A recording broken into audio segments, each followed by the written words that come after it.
बिस्मिल्लाहिर्रहमानिर्रहीम। हम सीआरपीसी को स्टार्ट कर चुके हैं। हमारा एक लेक्चर कंप्लीट हो चुका है। अरेस्ट का टॉपिक हमारा कंप्लीट हुआ है लास्ट लेक्चर में। चैप्टर 5 को हमने मिला के पढ़ा था पीरा एक्ट के चैप्टर 6 के साथ और कॉन्स्टिट्यूशन ऑफ पाकिस्तान के आर्टिकल 10 के साथ। अब हम स्टार्ट कर रहे हैं सर्च को और हमने सामने रखना है एसडीओ के सिलेबस को। एसडीओ के सिलेबस के मुताबिक अरेस्ट के बाद अगला टॉपिक सर्च का है। हमने सर्च के सेक्शंस करने हैं और इन सेक्शंस में से भी पिछले लेक्चर की तरह हमने एमसीक्यूज निकालने हैं ताकि हमारा कोई एमसीक्यूज स्टेटमेंट टाइप का हो या सेक्शन पूछा जाए तो किसी भी हवाले से स्किप ना हो, रॉन्ग ना हो, कोई नंबर हमारा ज़ाय ना हो। मैं आपको पेपर दो चीज़ों को सामने रखते हुए करवा रहा हूँ।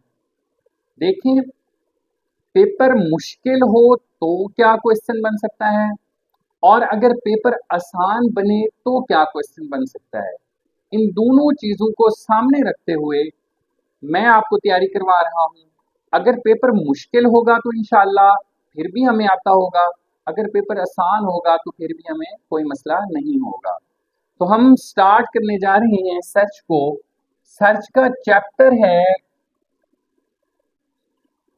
7 और सेक्शंस जो हैं उनको हम स्टार्ट करेंगे सेक्शन 94।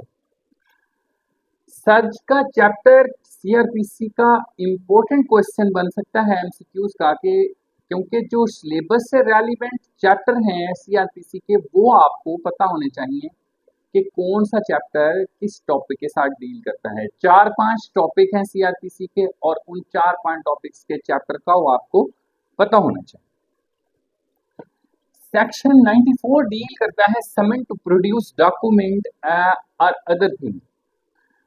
ये किसकी पावर है? मजिस्ट्रेट की, कोर्ट की पावर है कि कोर्ट ऑर्डर कर सकती है किसी भी पर्सन को कि वो प्रोड्यूस करे before the court any documents जो for the purpose of inquiry और ट्रायल जरूरी है।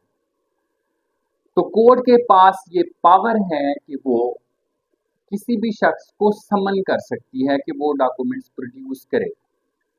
अब ये सेक्शन मैं आपको इसलिए बता रहा हूं क्योंकि हमारा टॉपिक है सर्च का और मैंने सेक्शन 4 आपको पढ़ा दिया समन से रिलेटेड, तो इसकी रेलिवेंसी सेक्शन 96 के साथ है, वारंट के साथ, सर्च वारंट के साथ है और सर्च वारंट से किस तरह से ये सेक्शन रेलिवेंट बनता है आए देखें।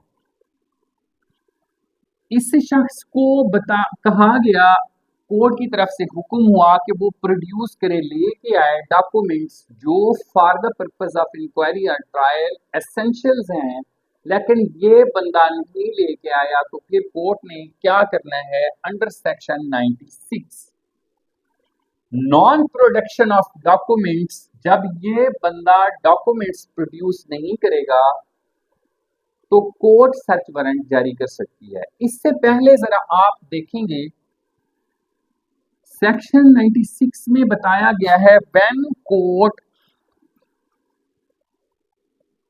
में इशू सर्च वारंट। कोर्ट कब सर्च वारंट इशू कर सकती है? 2-3 कंडीशंस हैं, सारी आनी चाहिए। ये कंडीशंस स्टेटमेंट टाइप का जब कोई एमसीक्यूज आता है तो फिर इस तरह की स्टेटमेंट्स बनती हैं। सेक्शन 96 हमारा मोस्ट रेलिवेंट सेक्शन है, बहुत इंपॉर्टेंट है, सेक्शंस भी आना चाहिए और इसमें से जो कंडीशंस मैंने निकाली हैं वो भी आपको आनी चाहिए। व्हेन सर्च वारंट में शुड, अब इसकी रेलिवेंसी होगी 94 के साथ, क्योंकि 94 वाले बंदे ने जिसको समन किया गया था कि वो डॉक्यूमेंट्स प्रोड्यूस करे, अब उसने नहीं किया तो सर्च वारंट इशू होगा और जिस ऑफिसर को सर्च वारंट इशू किया जाएगा, अथोराइज किया जाएगा, वो किसी भी तरीके से वो डॉक्यूमेंट्स लेके आएगा या बंदे को गिरफ्तार करके आएगा। दूसरी कंडीशन है court does not now who has the documents. अब कोर्ट को नहीं पता कि वो डॉक्यूमेंट्स किसके पास हैं तो फिर भी कोर्ट सर्च वारंट जारी करेगी कि उस डॉक्यूमेंट्स को ढूंढा जाए, जहां भी है वो डॉक्यूमेंट्स कोर्ट के सामने पेश करें। सेकंड कंडीशन ये है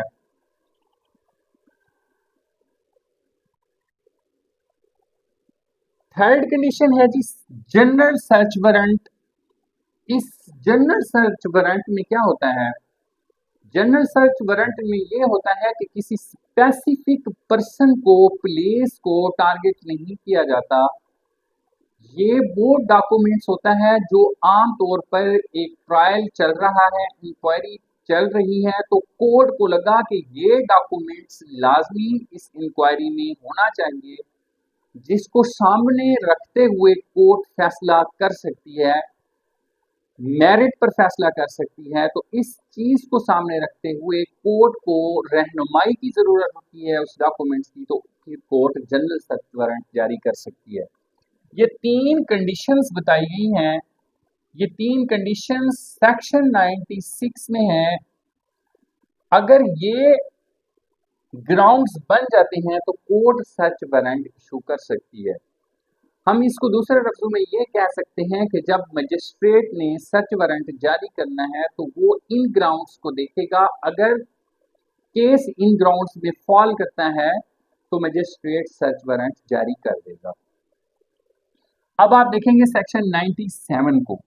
सेक्शन 97 बताता है पावर टू रेस्ट्रिक्ट वारंट। अब आप सीआरपीसी को देखें तो आपको शायद ये समझ आए या ना आए, मैंने सिर्फ एमसीक्यूज निकाला है। एमसीक्यूज वो निकाला है जो इस सेक्शन की सबसे इंपॉर्टेंट बात है।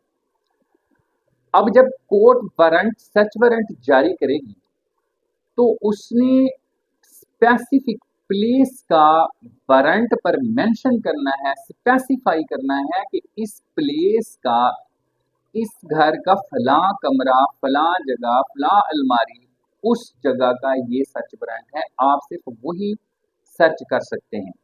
अब एथोराइज्ड ऑफिसर, पुलिस ऑफिसर पर ये रेस्ट्रिक्शन लग गई, लिमिट लग गई कि वो इस हद से बाहर नहीं निकलेगा।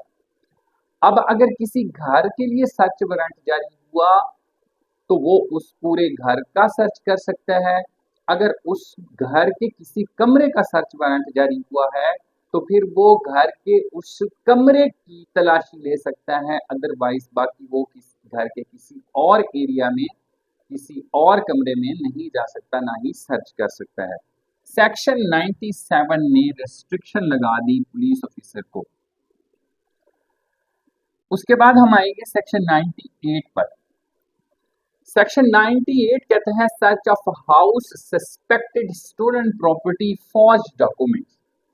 एक ऐसा घर है जिसमें चोरी का माल रखा जाता है या वहां पर फॉर्ज्ड डॉक्यूमेंट्स बनाए जाते हैं, फॉर्जरी की जाती है, जेल साजी की जाती है, जेली डॉक्यूमेंट्स बनाए जाते हैं, जेली करेंसी बनाई जाती है, जेली मोहरें, सील्स बनाई जाती हैं, स्टैंप्स बनाए जाते हैं।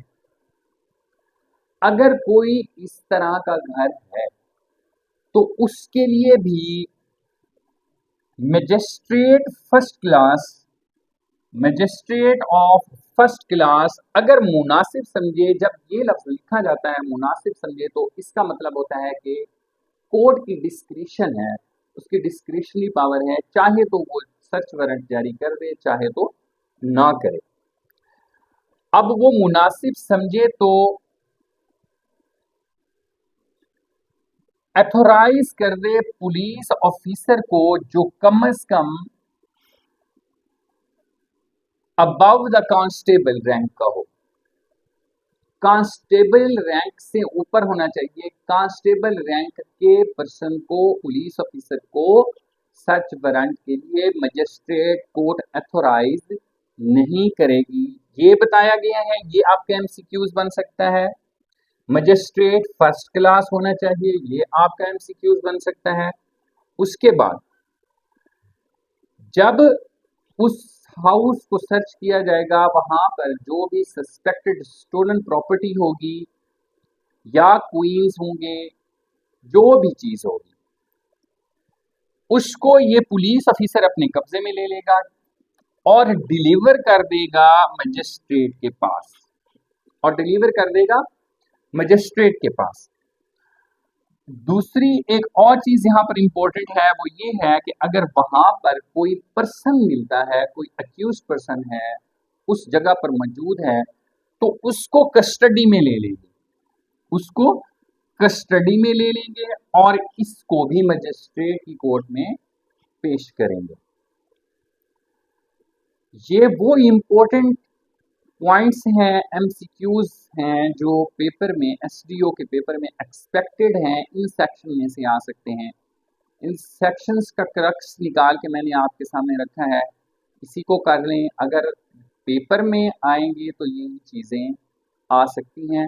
सेक्शन याद रखें, सर्च के लिमिटेड से सेक्शंस हैं, उनके ग्राउंड्स याद रखें। 96 इसमें मोस्ट इम्पोर्टेंट सेक्शन है, 97 इम्पोर्टेंट है, 98 में दो तीन बातें हैं जो इम्पोर्टेंट है, मैंने आपको बता दी हैं।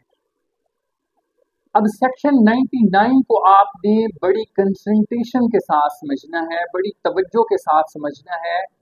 सीआरपीसी के जो स्पेसिफिक चैप्टर्स दिए गए हैं वो आप अच्छी तरह से करके जाएं, समझ के जाएं। आपके कॉन्सेप्ट क्लियर होने चाहिए। उनको भी पता है कि ये मोस्टली स्टूडेंट्स जो हैं उनकी बेस लॉ नहीं है, बैकग्राउंड लॉ नहीं है।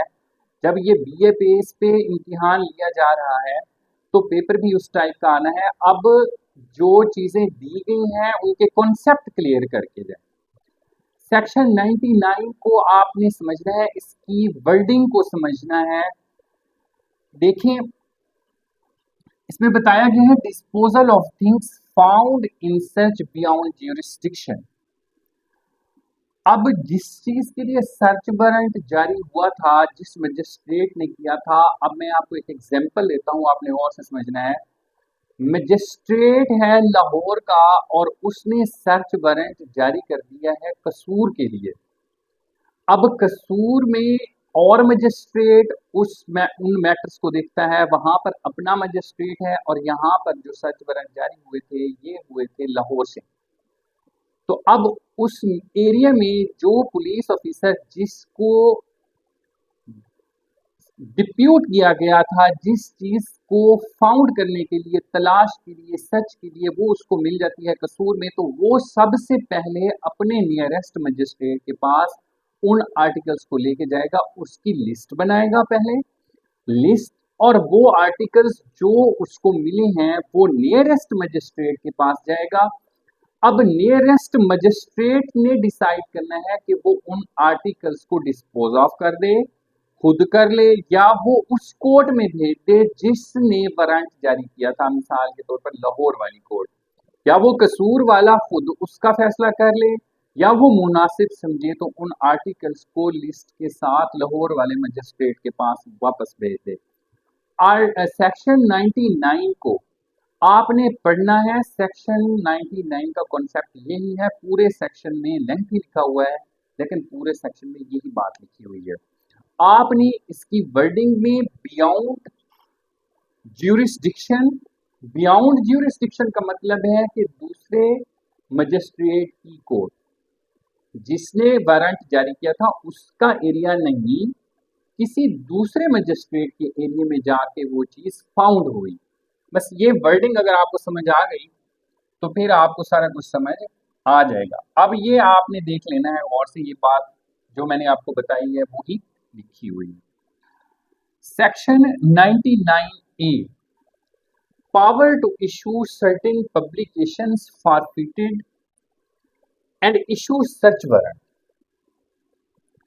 अब सेक्शन 99A का क्रक्स ये है कि गवर्नमेंट बैन कर सकती है या सीज कर सकती है सर्टेन पब्लिकेशंस को जो स्प्रेड करती हैं हेट्रेड को, नफरत फैलाने की वजह बने, सिडिशन को बगावत की वजह बने, या इंसल्टिंग रिलीजन या मजहबी इंतशार की वजह बने, तो ऐसी पब्लिकेशन वो बुक हो सकती है, रिसाला हो सकती है, फोटेज हो सकते हैं।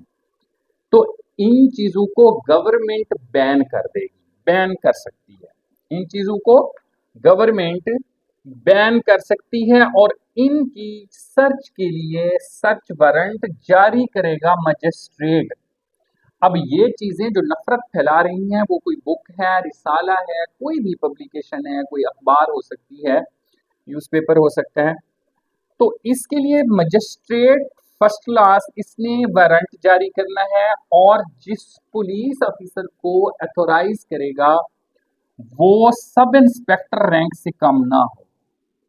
जिस पुलिस ऑफिसर को मजिस्ट्रेट अथोराइज करेगा सर्च के लिए, वो police officer sub inspector rank से कम नहीं होगा। सेक्शन 99 बी में एक बात इंपॉर्टेंट है, वो मैं आपको बता देता हूं। अब 99 ए वाली कार्रवाई होगी, पब्लिकेशंस जो हैं ये हुई, पुलिस ऑफिसर ने सर्च किया और ये चीजें अपने कब्जे में ले ली, तो फिर इसके खिलाफ अपील की जा सकती है हाई कोर्ट में। अपील कहाँ होगी? हाई कोर्ट में होगी। अपील का टाइम पीरियड होगा विद इन 2 मंथ, 2 महीने के अंदर अपील हो सकती है। और इसका जो ग्राउंड्स लिया जाएगा, ग्राउंड्स ये इसके उलट हो जाएगा, इसके नेगेटिव हो जाएगा। ग्राउंड्स ये लिया जाएगा कि इसमें कोई ऐसा मटेरियल नहीं है जिसकी वजह से कोई हेट्रेड हो, सिडिशन हो, या कोई मजहबी इंतशार फैले, या कोई रिलीजियस इंसल्टिंग मटेरियल हो। इस तरह की ऐसी कोई चीज नहीं है। इन ग्राउंड्स पर हाई कोर्ट में 2 माह के अंदर अंदर अंडर सेक्शन 99 बी अपील की जाएगी। सेक्शन 99 बी के बाद देखेंगे सेक्शन 100 को, search of person wrongfully confined. अब ये वाला जो सर्च है, ये मजिस्ट्रेट की पावर है कि अगर किसी शख्स को, किसी पर्सन को रॉन्गफुली कन्फाइन किया है, गलत तौर पर इलीगली कैद कर लिया है किसी जगह पर, किसी प्राइवेट पर्सन ने या किसी ऑफिशियल अथॉरिटी, दोनों पे अप्लाई होगा। पुलिस पे भी ये सेक्शन अप्लाई होता है कि जब पुलिस गैर कानूनी तौर पर किसी को हिरासत में रखती है तो उस पर भी सेक्शन 100 अप्लाई होता है। तो उसके लिए भी मजिस्ट्रेट सर्च वारंट जारी कर सकते हैं कि उसकी तलाश की जाए। ये स्टूडेंट्स, अगर आपको पिछला लेक्चर समझ आ गया था, आपने पिछला लेक्चर सुना है, उसको अच्छी तरह से अंडरस्टैंड किया है और वो सेक्शन भी आपको याद हैं, तो फिर आपको सेक्शन 102 आसानी से समझ आ जाएगा। अगर आपने पिछला लेक्चर नहीं सुना और आपको पिछले सेक्शंस का पता नहीं है हमने क्या पढ़ा था, तो फिर सेक्शन 102 आपको समझ नहीं आएगा। जिन लोगों ने सुना है, पढ़ा है, उन लोगों के लिए मैं ये रिमाइंडर दे रहा हूँ, रिकॉल कर रहे हैं सेक्शन 47 और सेक्शन 48। सेक्शन 47 में हमने पढ़ा था कि फ्री इंग्रेंस का वर्ड यूज हुआ था कि जब कोई पुलिस ऑफिसर और अदर पर्सन अथोराइज होगा, उसके पास वारंट होगा और वो किसी प्लेस को सर्च करना चाहेगा, तो ये फ्री इंग्रेंस देगा कौन? Officer in charge of that place or person present at that place, उसने फ्री इंग्रेंस देनी है और फैसिलिटेट करना है पुलिस ऑफिसर को और अदर पर्सन को जो अथोराइज्ड है कोर्ट की तरफ से सर्च करने के लिए। तो यही बात सेक्शन 102 में बताई गई है, person in charge of close place to allow search. अब प्रोसीजर सेक्शन 47 वाला अप्लाई होगा और सर्च ऑफ वारंट में क्लैरिटी हो गई सेक्शन 102 में कि वो फ्री इंग्रेस देगा और फैसिलिटेट करेगा वो पर्सन जो उस प्लेस का, क्लोज्ड प्लेस का जो बंद जगह है, उसका इंचार्ज है। वो कहता है कि अगर वो पर्सन जो इंचार्ज है वो ऐसा नहीं करता तो फिर सेक्शन 48 अप्लाई होगा। अब सेक्शन 48 अप्लाई होगा, इसको हम डिस्कस कर चुके हैं पिछले लेक्चर में। अब डिटेल में अगर मैं सेक्शन 48 की तरफ चला गया तो हमारा ये लेक्चर लेंथी हो जाएगा। इसको अगर आपने समझना है, फर्स्ट टाइम इस लेक्चर को सुन रहे हैं, तो फिर पिछला लेक्चर आपके लिए जरूरी है कि वो सुने, जो अरेस्ट वाला लेक्चर है। अच्छा, नेक्स्ट हमारा सेक्शन है 103, search to be made, search to be made in presence of witnesses, गवाहों की मौजूदगी में सर्च होगा। अब ये सर्च तो हम करते आ रहे हैं, अब सर्च हो रहा है। प्रोसेस ये होगा कि जब किसी प्लेस को, बिल्डिंग को, हाउस को किसी पर्पस के लिए सर्च किया जाएगा, मजिस्ट्रेट की तरफ से ऑर्डर होगा इस प्लेस को सर्च करें, तो वो सर्च जो होगा इन दी प्रेजेंस ऑफ विटनेसेस होगा, जो उस एरिया के होंगे और रिस्पेक्टेबल सिटीजन होंगे, उनको बतौर गवाह रखा जाएगा, उनका नाम लिखा जाएगा और उनके सिग्नेचर किए जाएंगे सर्च मेमो पर, उनके सिग्नेचर होंगे। इसमें एक बात और लिखी है, ऑक्यूपेंट में अटेंड सर्च। अब जो आसपास के लोग हैं, रिहायशी लोग हैं, वो इस सर्च को अटेंड कर सकते हैं, वो इस सर्च को अटेंड कर सकते हैं। अब जरूरत पेश आई कि पुलिस ऑफिसर और अथोराइज्ड पर्सन जो सर्च वारंट कर रहा है वो किसी मकामी बंदे को गवाह बनाना चाहता है, लेकिन वो इनकार कर देता है, रिफ्यूज करता है कि मैं गवाह नहीं बनूंगा। तो इस सेक्शन में बताया गया कि उसने उसका ये करना, उसका रिफ्यूज करना या नेग्लेक्ट करना under section 187 Pakistan penal code जुर्म होगा, ऑफेंस होगा। ये पूछा जा सकता है जब कोई लोकल इनहेबिटेंट पर्सन सर्च को अटेंड नहीं करेगा या विटनेस बनने से, गवाह बनने से इनकार कर देगा जब उसको जरूरत होगी, पुलिस ऑफिसर को जब जरूरत होगी कि उसको गवाह बनाए, तो फिर उसके इनकार पर अंडर सेक्शन 187 पीपीसी जुर्म बनेगा। सेक्शन 104 में लिखा है power to impound documents, court के पास पावर है कि वो डॉक्यूमेंट्स को इम्पाउंड कर सकती है। सेक्शन 105 में है search in presence of magistrate, magistrate अपनी मौजूदगी में भी सर्च करवा सकता है अगर मुनासिब समझे तो। अगर मजिस्ट्रेट ये मुनासिब समझता है कि सर्च उसकी मौजूदगी में होनी चाहिए तो फिर मजिस्ट्रेट अपनी मौजूदगी में भी सर्च करवा सकता है। तो एसडीओ के सिलेबस में हमने सीआरपीसी को स्टार्ट किया हुआ है। हमारा second topic, most important topic, जिसको बहुत ज्यादा डिफिकल्ट खुश्क टॉपिक समझा जाता है, वो हमने कवर किया है आसान लफ्जों में, आसान तरीके से। हमारा टॉपिक सर्च का कंप्लीट हो गया है। अब नेक्स्ट देखते हैं कि कौन सा टॉपिक स्टार्ट करें। अगर हम ट्रायल को स्टार्ट करते हैं तो बहुत ज़्यादा मटेरियल मौजूद है, ऑलरेडी रिकॉर्डेड है ट्रायल पे। अगर इसको आप लोग कहते हैं कि एमसीक्यूज टाइप में आपको करवा दूं तो फिर आप मुझे इस लेक्चर के कमेंट सेक्शन में बताएंगे, तो फिर उस लिहाज से मैं नेक्स्ट स्टार्ट करूंगा। मेरे पॉइंट ऑफ व्यू में ये था कि नेक्स्ट टॉपिक मैं अपील का करवा दूं, टेक्निकल है, मुश्किल है, उसको मैं आसान करके आपको बता दूं। लेकिन जो मजिस्ट्रेट का ट्रायल है या सेशन ट्रायल है, इसमें से भी पेपर बहुत ज़्यादा बनना है और मुझे नहीं पता आप लोग किस तरह से कर रहे हैं, क्योंकि मैंने अटेम्प्ट दी हुई है, मैंने पेपर अटेंड किए हैं, पास किए हैं, मुझे पता है पेपर किस तरह से बनना है। अल्लाह करे आप वैसे तैयारी कर रहे हो पेपर के पॉइंट ऑफ व्यू को सामने रखते हुए। तो हमारा सर्च का टॉपिक भी कंप्लीट हुआ, अरेस्ट का भी कंप्लीट हुआ। नेक्स्ट देखते हैं फिर कौन